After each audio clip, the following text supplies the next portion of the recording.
President Rodrigo Roa Duterte says USA must fire the first shot. Whatever is the last event, this video will remain a must-watch to serve as a precaution against the issues involved, as to end the moral ascendancy. Video time 32 seconds. As a president, he should not speak bad words concerning USA, who is always in the side of the Philippines. Good that the USA is faithful to his ties with the Philippines, or has respected the Philippines. So any bad words being said to them, they are restraining them by their heart from their mind and just let it pass into other air. And to what sense did the USA egging or making President Rodrigo Roa Duterte as a bait? Is that of promising him that the USA will be on his side because of seeing China grab such islands being claimed by the Philippines as his own islands, as was declared also by the UNCLOS? And so as not to be doubted, the USA and its allies brought their battleship and obtained while the royal planes flying up high of the West Philippine Sea.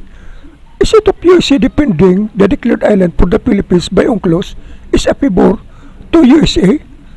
Is it not a bait? Is in favor of who makes the bait? And what of the sense that the USA make him as a bait?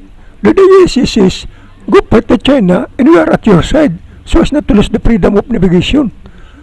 The fact what they are saying will be always at Philippine side if Philippines needs help. Video time 40 seconds.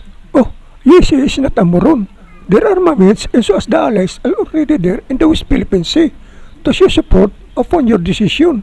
They are not fools as to declare war just to be blamed by the world of bullying or of initiating war without nice reason for their own, or as just to insist the freedom of navigation. Why?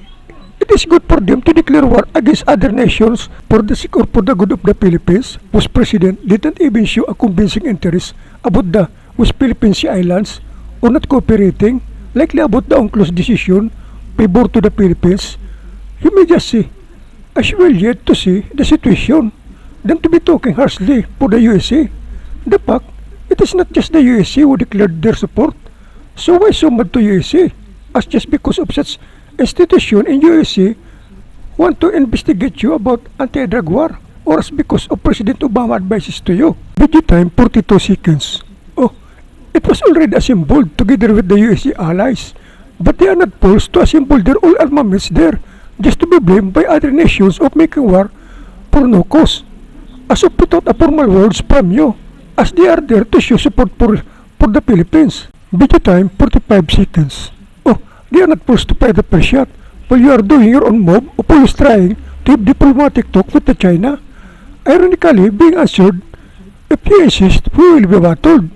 Then still you are always receiving such presents or contribution from China. So what trust they could gain from you?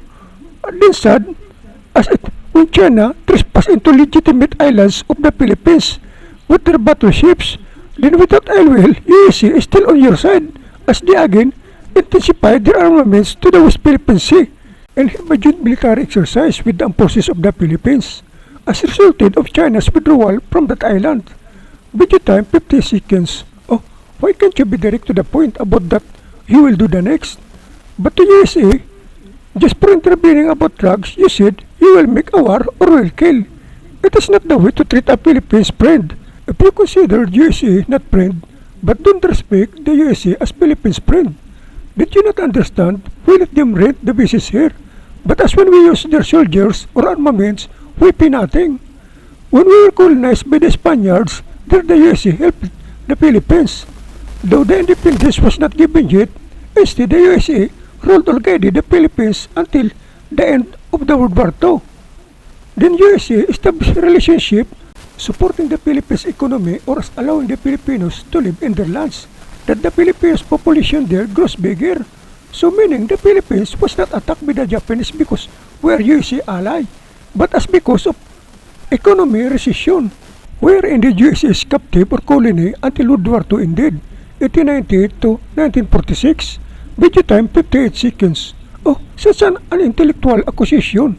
The UNCLOS declared that the West Philippine Sea is under the Philippines territory, so the islands there is legally under Philippines jurisdiction. So, what is the right of the USA to absolutely intervene with that West Philippine Sea and the islands in it? It was clearly narrated by the USA with its allies that they are there in the West Philippine Sea in support of the Philippines. So how can the USA initiate other action If you are by your own neglecting or rejecting the USA and its allies' efforts, as you instead keep on aligning to China, accepting such presence or contribution, and ignoring the decision of the UNCLOS. So how can the USA trust you, or how can they stop the China if you're befriending China and saying you don't want war? Do you mean should USA must stop China and will go for a war, which the China already told you that any resistance to stop them would win war? That as you said you don't want war, as the USA said they are always there at all time in support to the Philippines. USA will go for the war, which the legal owner of the West Philippine Sea Islands, the Philippines, don't want war.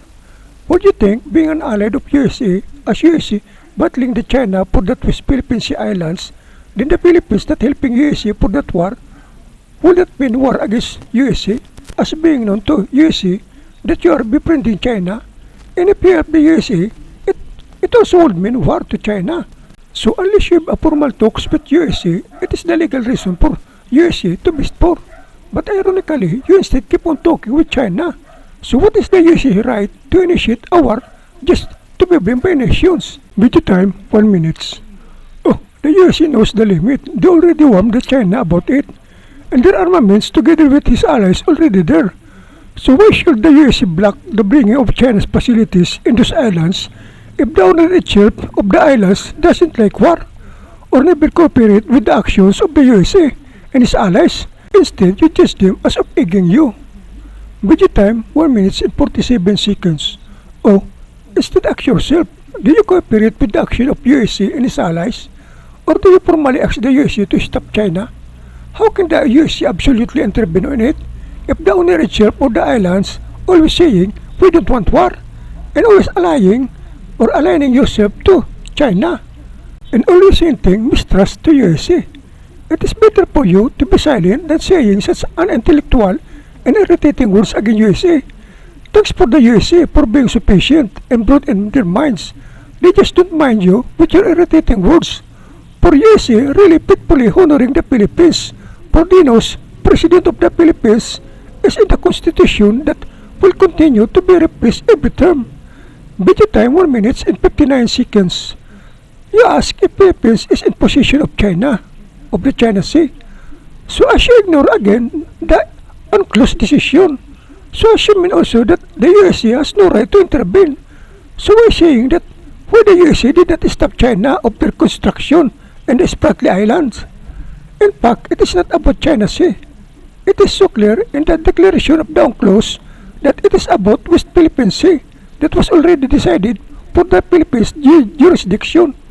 So of asking, are you in the possession of China Sea or West Philippine Sea indeed?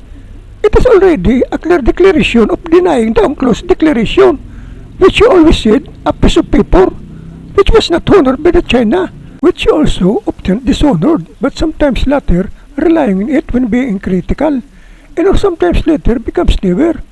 Video time 2 minutes and 6 seconds.